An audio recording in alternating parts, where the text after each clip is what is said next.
एक ऐसा धनुष जिसने भीष्म पितामह, कर्ण, द्रोणाचार्य जैसे महान योद्धाओं को पछाड़ दिया।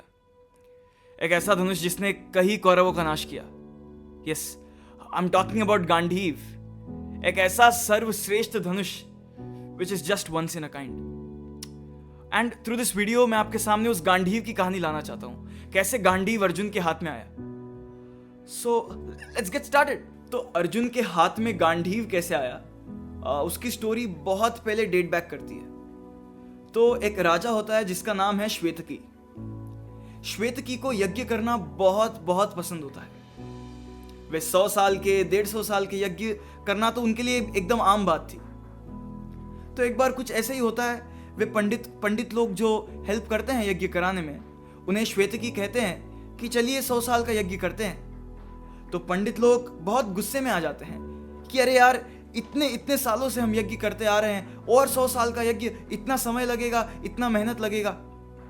और श्वेतकी उनके इस गुस्से को देखकर वह भी नाराज हो जाता है और वह कैलाश चले जाता है। और कैलाश में शिवजी की तपस्या करने के बाद शिवजी प्रकट होते हैं और श्वेतकी को पूछते हैं कि तुम्हें क्या चाहिए।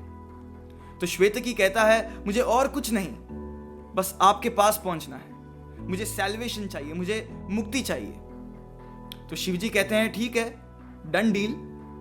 आपको 12 साल तक ब्रह्मचर्या में रहकर एक ऐसा यज्ञ करना है जिसमें आप कंटिन्यूअस घी डालते रह रहे हो। श्वेतकी मान लेता है और श्वेतकी दुर्वासा ऋषि के मदद से 12 साल तक कंटिन्यूअस यज्ञ करता है और कंटिन्यूअस उस हवन कुंड में घी डालते रहता है।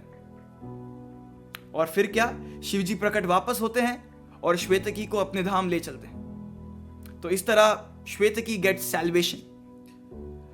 Now comes the main part. अब क्योंकि श्वेतकी 12 साल तक हवन कुंड में घी डाल रहा था, और हवन कुंड में क्या होता है, अग्नि, दैट इज अग्निदेव। अब अग्निदेव को 12 साल तक घी पिला रहा था श्वेतकी, जिसके कारण अग्निदेव को इंडाइजेशन हो जाता है। I know that sounds weird, but yes, suppose you're being fed ghee for 12 years, won't you suffer from indigestion? I doubt he'll suffer more than indigestion, but let's construct to that.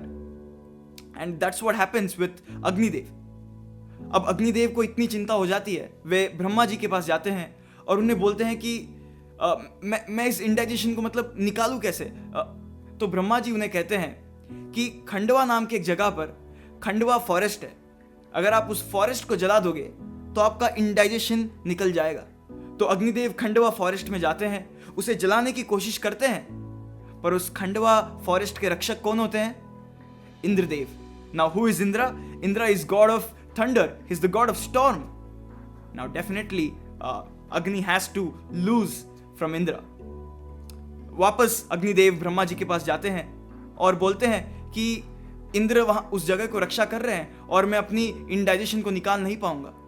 तो ब्रह्मा जी कहते हैं कि आप अर्जुन और कृष्ण के पास जाइए, वे आपको अवश्य कुछ सॉल्यूशन देंगे। ब्रह्मा जी की यह बात सुनकर अग्निदेव अर्जुन और कृष्ण के पास जाते हैं और उनकी प्रॉब्लम को बताते हैं। तो अर्जुन कहता है कि अगर मुझे इंद्रदेव से लड़ना है तो मुझे एक ऐसा धनुष चाहिए जिसके एरोस कभी खत्म ना हो, और मुझे एक ऐसा रथ भी चाहिए जो उस धनुष को कैरी कर पाए।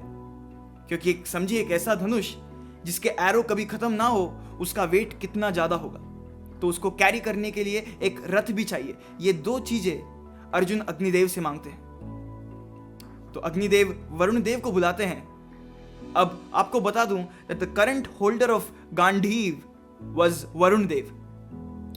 अब अग्निदेव की आज्ञा से वरुण देव उस गांडीव को अर्जुन के हाथों में सौंप देते हैं, और जो रथ जो इस धनुष को कैरी कर पाए, वह रथ अग्निदेव विश्वकर्मा से अर्जुन को देते हैं, और उस रथ के ऊपर हनुमान जी का झंडा होता है। तो ऐसे मिला अर्जुन को गांडीव, और यह थी गांडीव की story. Now let me read something that has been given in the history about Gandiva. तर्कश अद्भुत था, या यूं कहें कि दिव्य था। अर्जुन के धनुष की टंकार से संपूर्ण युद्ध क्षेत्र गूंज उठता था। रथ पर सवार कृष्ण और अर्जुन को देखने के लिए देवता भी स्वर्ग से उतर आते थे।